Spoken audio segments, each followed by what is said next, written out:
আজকে কেক বানাবে? আবারও কেক? ঘরে তো তেমন কিছু একটা ফল নেই, কি দিয়ে কেক বানাবো? আচ্ছা দেখি কি কি ঘরে ফল আছে সেটা দিয়েই বানিয়ে দেবো, ঠিক আছে? ঠিক আছে, ঠিক আছে, চলো তাহলে রান্নাঘরে ফিরে যাওয়া যাক। চলো।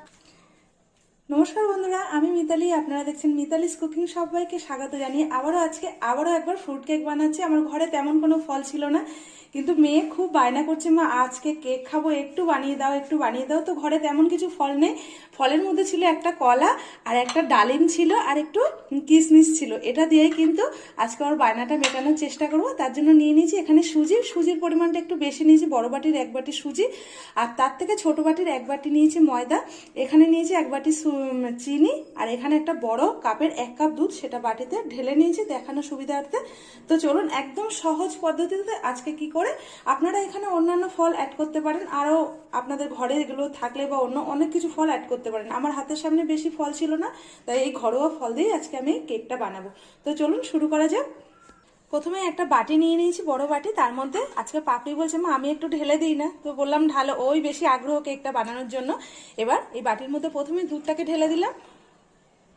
এবার এই দুধের মধ্যে কিন্তু চিনিটা ঢেলে দেবো। এবার দুধ আর চিনির মিশ্রণটাকে ভালো করে একটু নাড়াচাড়া দিয়ে নেব। নাড়াচাড়া দিতে দিতে চিনিটা বেশ খানিকটা গলেও যাবে। খুব ভালো করে দুধ আর চিনিটাকে ফাটিয়ে নেবো এইভাবে, যত সময় না চিনিটা গলে যাচ্ছে।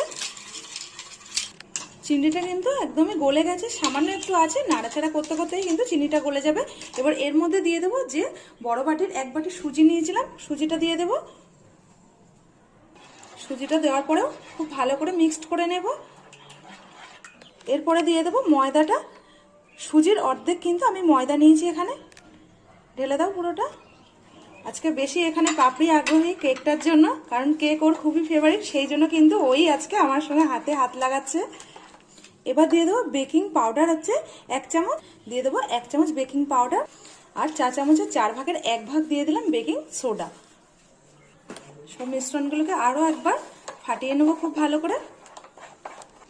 অল্প একটু দিয়ে দেবো কিশমিশ।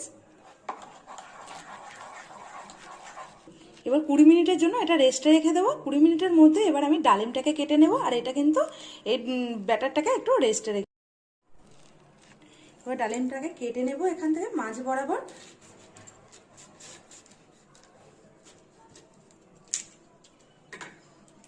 কালারটা কিন্তু সুন্দর এসছে, এবার ছাড়িয়ে নেব।